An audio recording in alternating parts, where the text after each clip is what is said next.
Have you ever seen those beautifully finished fabric corners with that perfectly positioned diagonal seam? The finished corner looks well defined, lays completely flat, and just looks perfect. Well, I have struggled for years to apply this finish. Come to find out, I just wasn't doing things quite the right way. The truth is, the logic behind sewing a perfect fabric corner with that perfect diagonal seam is so simple that once you get that first step right, the next steps become fairly intuitive, and you can really just kind of guide yourself through the process of finishing the corner application. Oh, and there is a technical term for it. It's called mitering.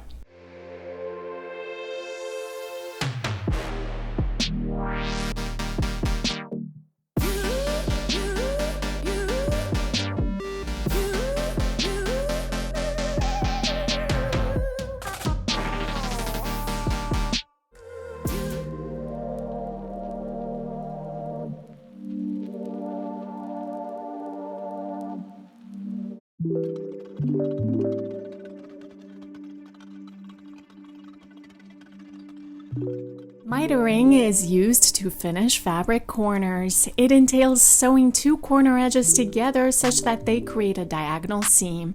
This seam then smoothly encloses the corner's raw fabric edges. Mitering can be applied by means of the seam allowance itself, using bias strips, binding, or bias tape. In this tutorial, you'll learn how to use each one of these mitering techniques to clean finish fabric corners.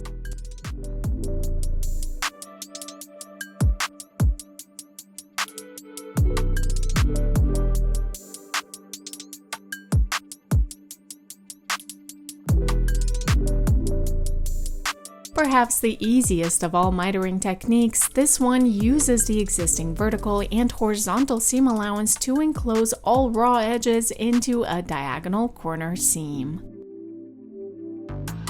Fold the vertical or lengthwise fabric edge down the seam line towards the wrong side of the fabric. Iron to crease along the seam line.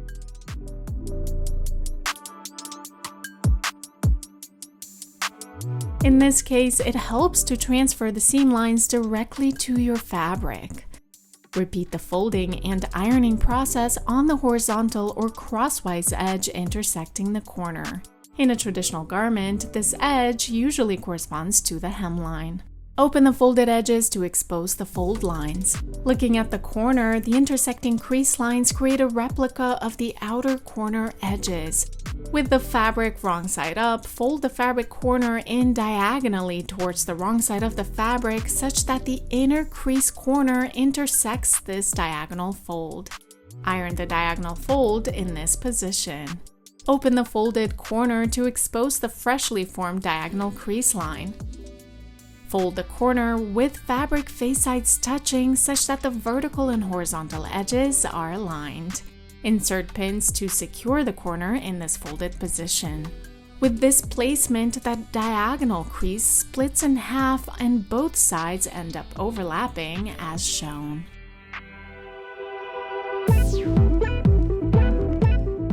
Starting at the raw fabric edges, stitch the folded corner directly on top of the diagonal crease mark until you arrive at the corner fold. Trim the excess corner fabric down to 1/4 inch away from the diagonal stitch. To minimize bulk, trim diagonally at the corner point too. Arrange the seam diagonally in relation to the finished corner.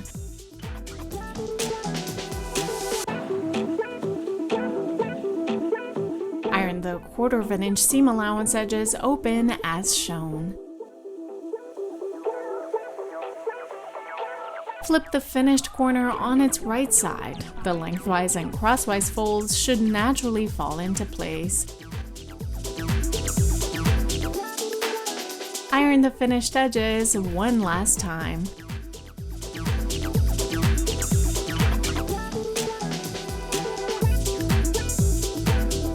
The final mitered corner should lay flat and smooth and have clearly defined corner edges.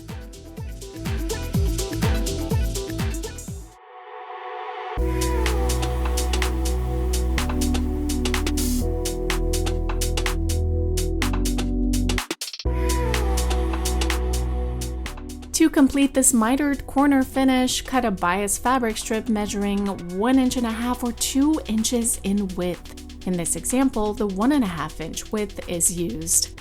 Fold and iron both lengthwise edges at 1/4 inch towards the wrong side of the bias fabric strip as shown.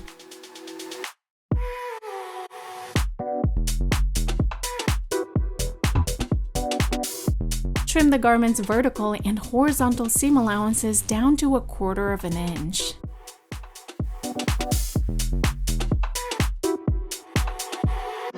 Unfold one of the bias facing edges and align this cut edge to the vertical garment edge. The face sides of both garment and facing should be touching. Insert pins perpendicularly to keep the bias strip aligned. When arriving at the crossing vertical and horizontal seam lines, mark this point on the bias strip using tailor's chalk or a fabric pencil.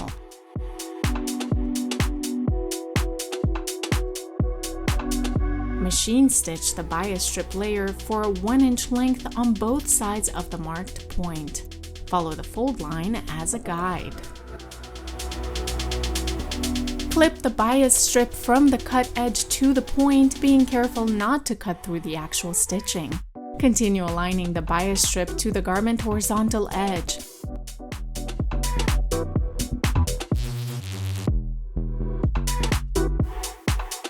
The slash should align with the garment's corner and provide a flexible transition from the vertical edge to the horizontal edge. You should also notice the bias strip gathering some excess within the corner. Start by stitching down the vertical lengthwise edge and carefully pivot to the horizontal bottom edge.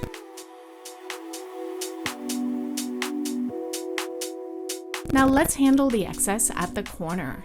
Hold the excess towards one of the garment edges such that the bias facing lays completely flat. Iron the folded bias strip in this position. Pull bias strip's folded excess away from the garment's layer, pin, and stitch diagonally following the crease line left by ironing. Trim the excess down to 1/4 inch and iron the seam allowance layers open. To eliminate additional bulk, trim the garment corner excess as needed. Flip the bias facing towards the garment's wrong side to enclose the corner's raw edges. Iron the finished vertical and horizontal edges. Last but not least, clean finish the unstitched bias facing edges using the method of your choice. In this case, the already folded edges are machine top stitched. If you prefer an invisible finish, use a hand slip stitch instead.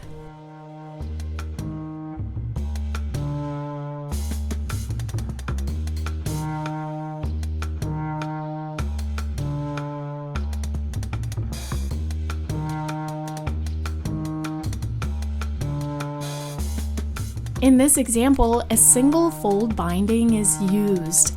The finished binding width will be 1/4 inch, so the initial bias strip is cut at a 1 inch width. Due to the exposed nature of this binding application, the garment edges should not have any seam allowance. Trim the seam allowance from both the vertical and horizontal garment edges.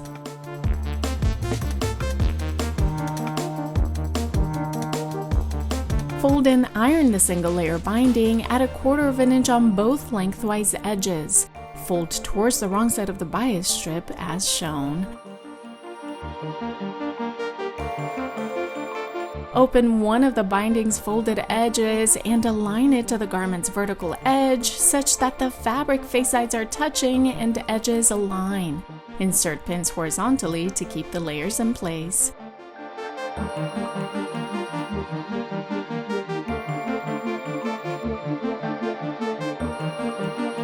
Stitch the two edges at 1/4 inch seam allowance or following the binding's crease line. Continue stitching until you arrive at 1/4 inch from the bottom edge. Backstitch to reinforce at this point.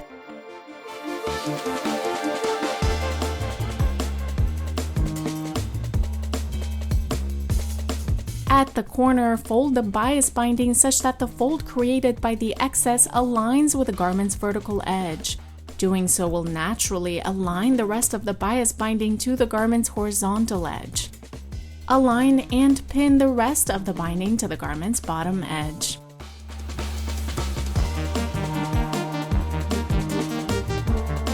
Starting at the corner, stitch the pinned horizontal edge at a 1/4 inch seam allowance.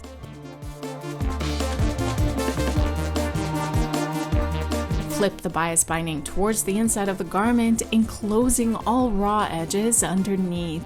The binding's lengthwise center should now correspond to the garment's finished edges.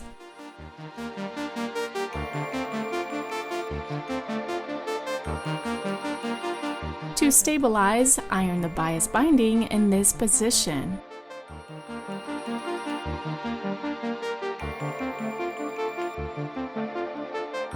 Use a slip stitch or a top stitch to seal the open edge of the binding to the inside of the garment as shown.